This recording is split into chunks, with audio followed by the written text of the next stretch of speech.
Graça e paz do Senhor Jesus, meus queridos, bem-vindos a mais uma ministração do discipulado. Esta é a 7ª ministração da lição 6 e a última. E o texto que nós vamos hoje nos debruçar está em Filipenses, capítulo 2, versos 12 a 18. E o título é Somos Diferentes. Vamos para a leitura. Verso 12. De sorte que, meus amados, assim como sempre obedecestes, não só na minha presença, mas muito mais agora na minha ausência, assim também operai a vossa salvação com temor e tremor. Porque Deus é o que opera em vós, tanto querer como efetuar, segundo a sua boa vontade. Fazei todas as coisas sem murmurações nem contendas, para que sejais irrepreensíveis, sinceros, filhos de Deus inculpáveis, no meio de uma geração corrompida e perversa, entre a qual resplandeceis como astros no mundo, retendo a palavra da vida, para que, no dia de Cristo, possa gloriar-me de não ter corrido nem trabalhado em vão. E, ainda que seja oferecido por libação sobre o sacrifício e serviço da vossa fé, folgo e me regozijo com todos vós, e vós também regozijai-vos e alegrai-vos comigo por isto mesmo. Amém? Então, esta é a palavra que nós vamos então agora tratar verso por verso. Muito bem.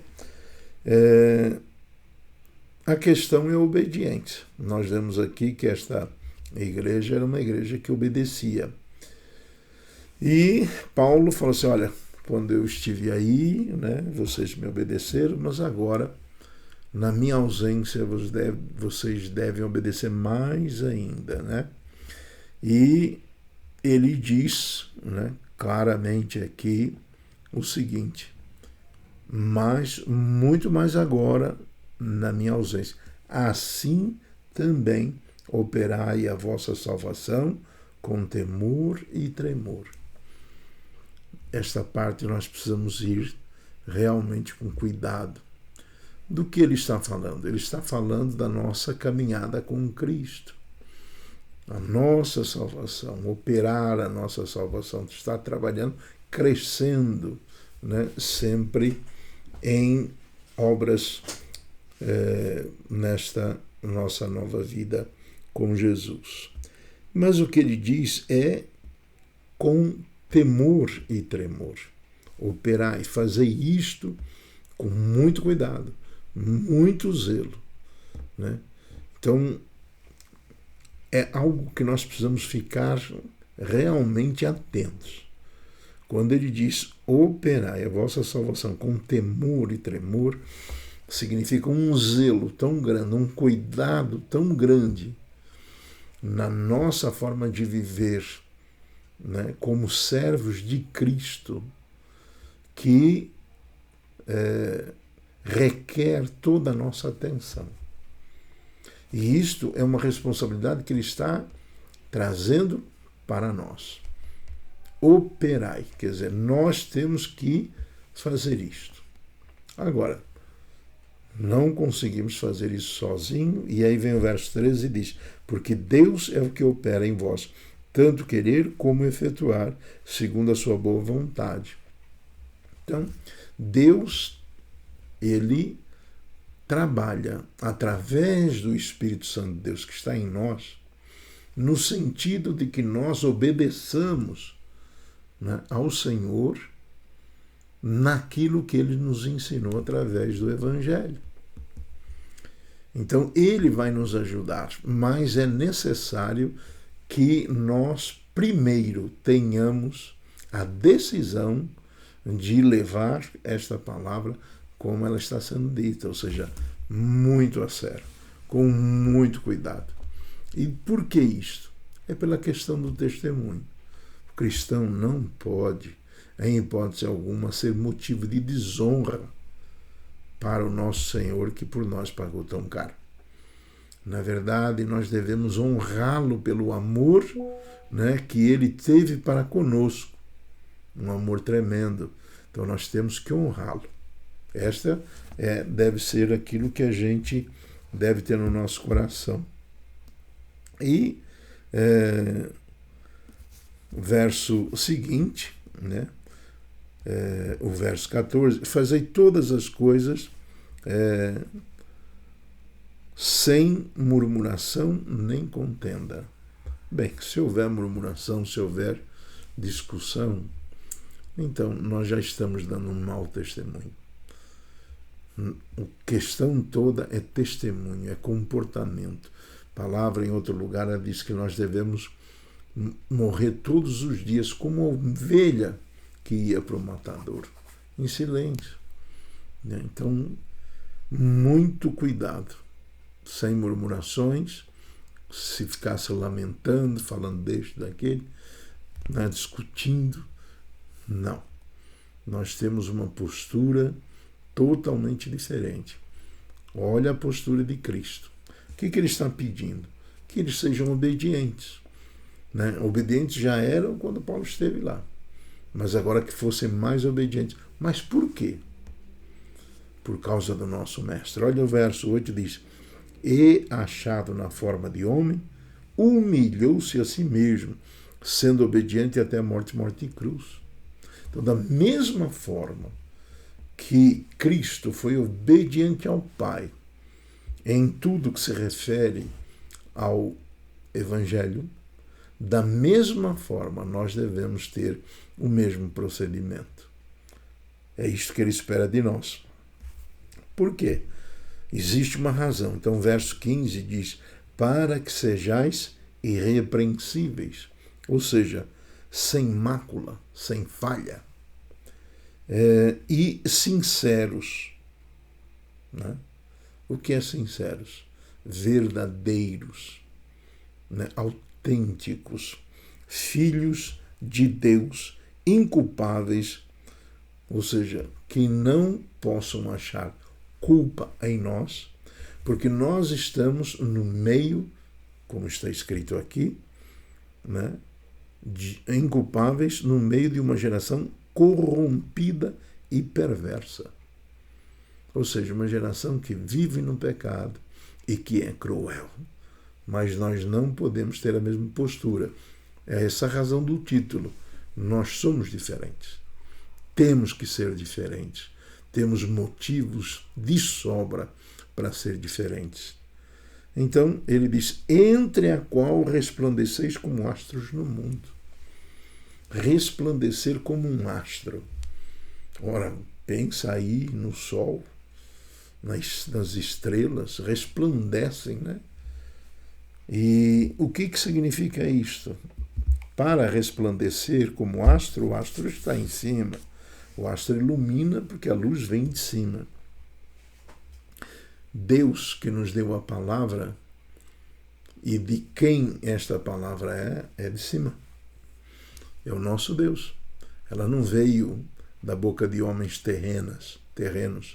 Ela veio da boca de Deus, ela veio de cima.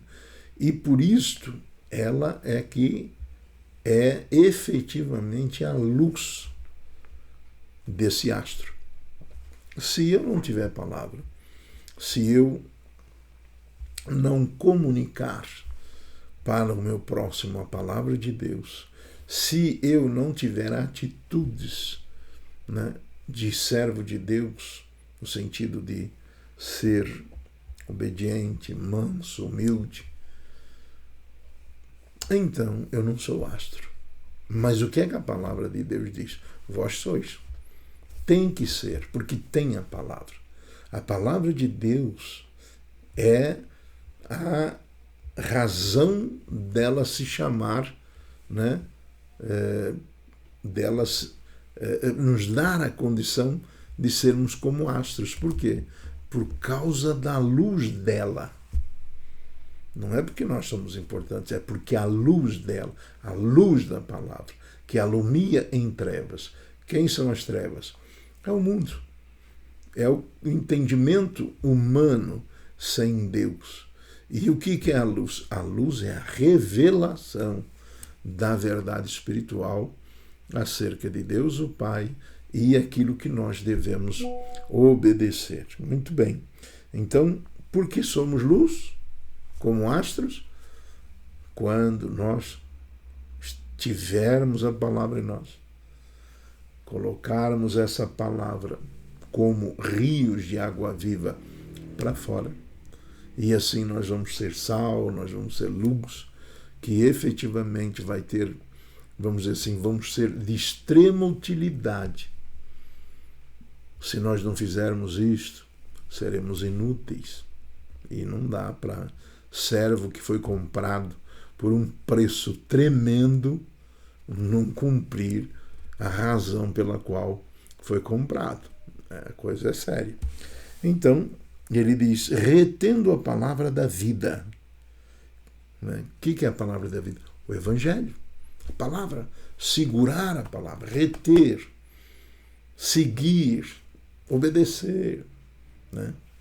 E ele continua, para que no dia de Cristo, ou seja, na próxima vinda de Jesus, segunda vinda, ele, Paulo, possa se gloriar de todo o trabalho dele não ter sido em vão. Mas veja só, se não reter a palavra que ele ensinou, que tanto trabalhou para que aquela palavra fosse disseminada, fosse assimilada por quem a ouvia. Se isto não acontecer, então o trabalho foi em vão. E é disto que ele está falando. E aí vem o verso 17, diz, ainda que seja oferecido por libação sobre o sacrifício e serviço da vossa fé, folgo e me regozijo com todos vós. Bem, vamos explicar isto. Libação sobre o sacrifício. Vamos pensar como as coisas eram feitas no Antigo Testamento. Então se prestava um sacrifício a Deus, vamos por lá, foi oferecido um cordeiro, que esse cordeiro era assado, e aí sobre o cordeiro, aqui sobre o sacrifício, era derramada a libação. O que é a libação? Podia ser vinho, podia ser azeite, era oferta líquida. Então, o que significa? Qual era a mensagem que Paulo estava querendo passar? Olha, mesmo que eu tenha dado a minha vida, sacrificado a minha vida, derramado a minha vida, para que vocês, como ele diz lá, trabalhado em vão, se sacrificado. Então é isso, derramado a minha vida, para que vocês sejam efetivamente discípulos de Cristo. Se eu fiz isso, e isso foi bom, obteve resultado, então ele sentia alegria. Então o que ele está dizendo aqui? E ainda que seja oferecido por libação sobre o sacrifício e serviço da vossa fé, ou seja, para que a fé deles crescesse, e a fé só cresce quando existe palavra, a fé vem pelo ouvir e ouvir a palavra de Deus.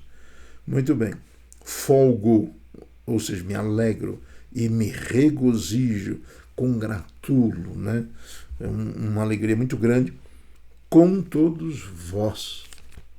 E, verso 18, e vós também regozijai-vos e alegrai-vos comigo por isso mesmo. Ou seja, aquilo que, dada a unidade do povo de Deus, o que alegra um deve alegrar os outros.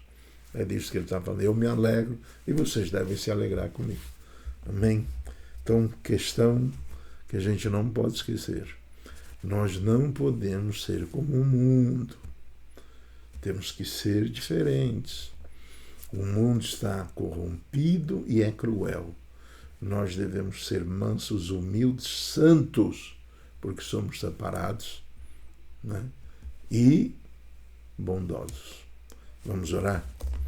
Querido Deus e Pai, em nome do Senhor Jesus, nós te exaltamos por esta palavra. Eu peço a ti, ó Todo-Poderoso Deus, que tanto cuidado teve em nos instruir sobre todas as coisas e aqui nos ensina a necessidade de nós sermos santos, sermos diferentes, estar no mundo da corrupção, mas ser, em vez de trevas, ser astros, iluminando com a tua palavra, com as nossas atitudes e também com os nossos pensamentos. Bendito seja o Senhor, em nome de Jesus. Amém. Fique com Deus e até a próxima.